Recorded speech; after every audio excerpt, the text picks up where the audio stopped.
Sledgehead, how you do, buckaroos? How the heck are you? I'm going to be Tom the Whiskey Whisperer. I wasn't necessarily planning on doing a video today or having anything to drink, but I got a present. I just had to show you, man. Let me see if I can get this fixed real quick here. My daughter gave me this nice set, and I forgot to bring it over to me.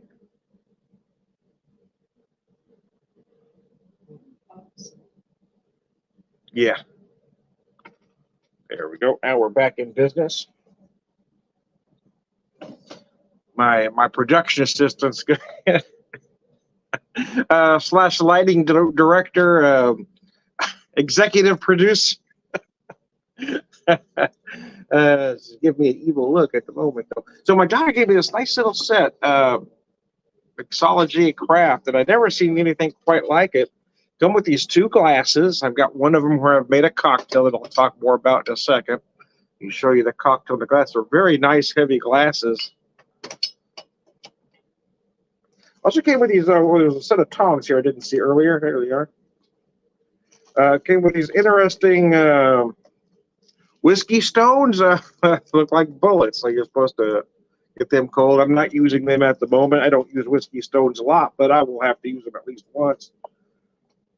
Anyway, I just wanted to kind of show that to you here. Yeah, it's funny. They give you a warning, right? Do not put the whiskey stones in your mouth. I think we need to quit putting warning labels on stuff and let natural selection work itself out. Anyways, I digress. So here's what I did here. It came with these whiskey cards, it says. As recipes, or as my wife said, for you, they're just suggestions. That's kind of what a recipe is. It's an idea. So here's a cocktail that I hadn't made before. I'm doing kind of a version of it. I tried to stay close as possible, but I was missing just one ingredient, the garnish. So I changed up the garnish, and because I changed up the garnish, I changed up the bitter. So anyway, here's what we got here. Ingredients call for 2 ounces of bourbon. I did close to 2.5 ounces. Calls for a 1/2 ounce of coffee liqueur. That is in there. 2 dashes of bitters and an orange peel. So I didn't have an orange peel. I don't have any oranges. So I just kind of gave it a garnish the same way I would a Manhattan. I just put a nice dark cherry in there. But because I was using the cherry garnish, not the orange peel, I didn't use the traditional Angostura bitters. I do have some, but I decided to go with cherry bitter since I had the cherry in there. It's basically served more like a Manhattan in a glass like this, but I wanted to use my new glasses, which is why I didn't use that glass. So if you've seen any of my videos, you know I typically use that for a Manhattan. But I want to show you how nice these glasses are. But it is a drink typically served straight up, which is why I showed you that glass. And that's the picture. My version's slightly different, but it's the Revolver in spirit. It is using the bourbon. Oh man, that nose is incredible. It is using the bourbon and the coffee liqueur. Let me show you the whiskey used here. It is a Tiakida, a Springfield product, a local distillery for me. This is their Wanderlust. This is their bourbon whiskey. I believe it's a 5-year-old bourbon that's finished in Oloroso sherry barrels. Another reason I thought the cherry would work. So anyway, I just have this chilled or served straight up, if you will. God, these are nice glasses, aren't they? I really like this glass. Probably more suitable for rocks drinking, but I do like it. It does. I think it does work for straight up cocktails because it sits in there nicely.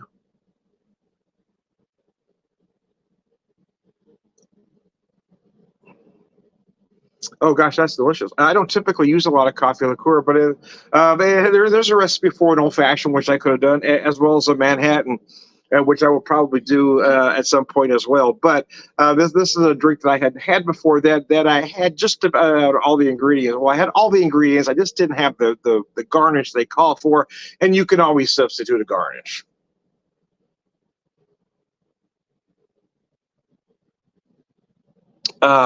Well, I hope everybody got through Christmas okay. We had a very nice one here. Kind of called an audible at the end of the night last night. Did something I never do, which is go out on Christmas night. Had a friend get a hold of me, said they were at a bar about 5 minutes from where I live. Well, I know if I can come out. It was rather late, but I went out anyway. And then, oddly enough, I went out to meet one friend in particular who invited me out. There was another old friend that I hadn't had a drink with in quite a while, so it was kind of fun. Three old guys. Well, actually, two old guys. The friend that invited me out is about a decade younger.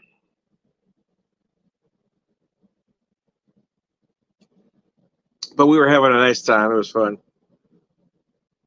Swapping war stories, telling bad jokes. So it was a hoot, man. You should have been there.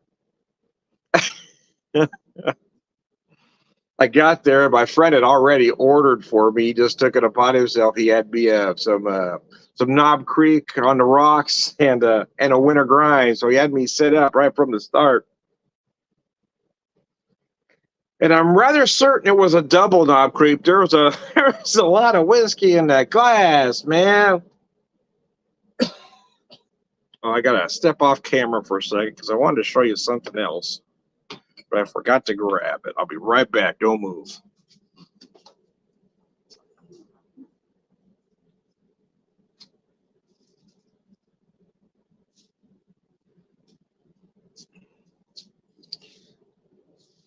Daughter brought me another gift that made me cry.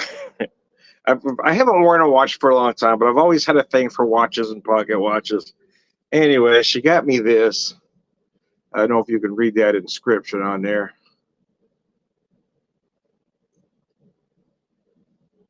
It says, "Dad, you'll always be my hero," and it made me cry, man. I can open that up so you can see it. There we go. Nice little pocket watch. I used to have a lot of pocket watches. I think all of them kind of got moved in all of our mass moves. I don't think most of them got boxed up. Anyway, I wanted to show that to you. She gave me that and a watch. It made me cry this year.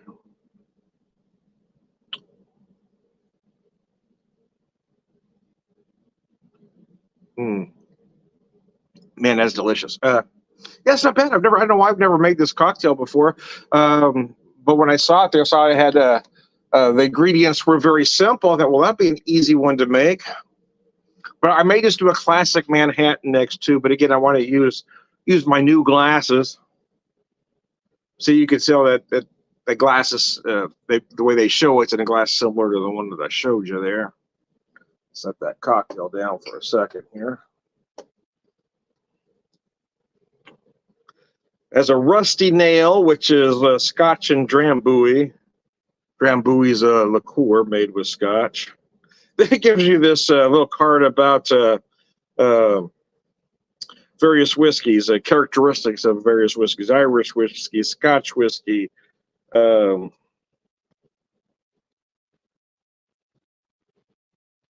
American whiskey.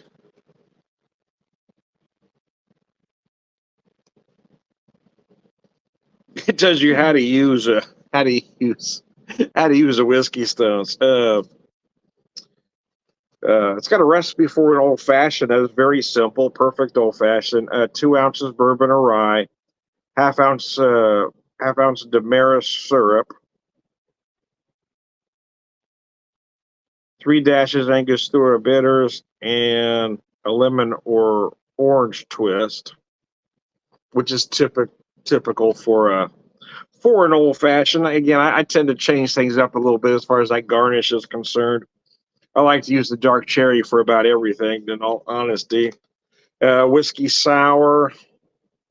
Their version of a whiskey sour calls for bourbon, fresh squeezed lemon juice, simple syrup, and a maraschino cherry. That's exactly how I make mine.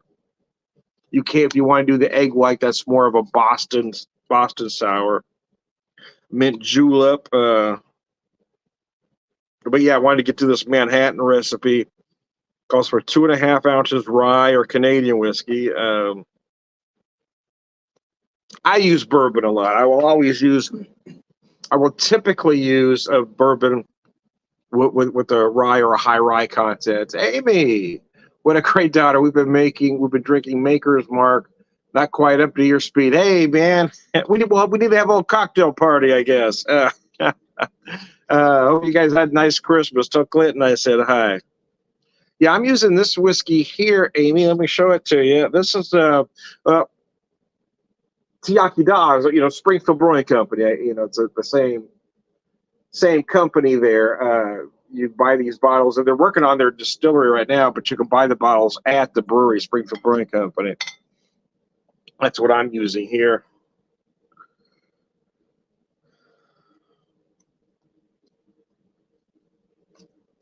Anyway, I just wanted to kind of show that to you. And there's the recipe for the drink that I'm showing, the Revolver. The only thing I really changed is the garnish and the bitters. Because I changed the garnish, I decided to use cherry bitters and not the Angostura.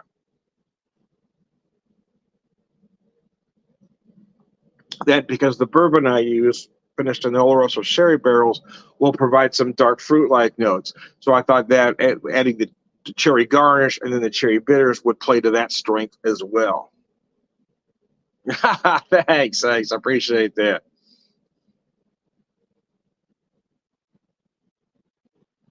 I'm enjoying my days off. This is the third in a row. I haven't had three in a row in a while.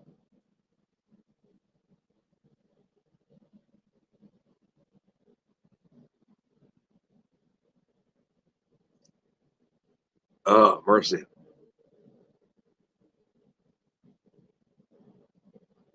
Yeah, you could say that this cocktail really is sort of a spin off of Manhattan. I mean, they've just taken out the sweet vermouth, added the coffee liqueur. They're very similar. I've done something in the past very similar. I use just a regular coffee liqueur, but if I'd have been thinking, I would have used this product. It's a Cafe Amaro. It's an Amaro, which is an herbal liqueur. This particular one adds coffee. That kind of changed the game a little bit.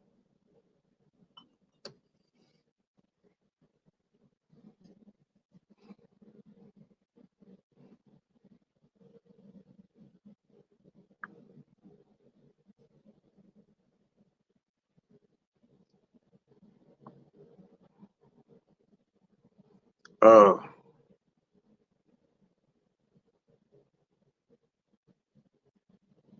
man, that's nice. That's nice. I know I ever thought to make that cocktail before. But now that I'm having this cocktail, my mind is thinking of a classic Manhattan. So I may do one after a while. We'll see. Anyways, I digress.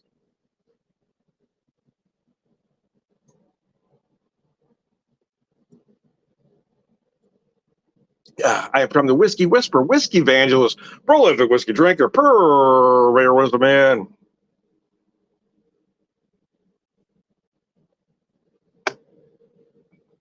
All around good guys. Sláinte. Thanks for tuning in, guys.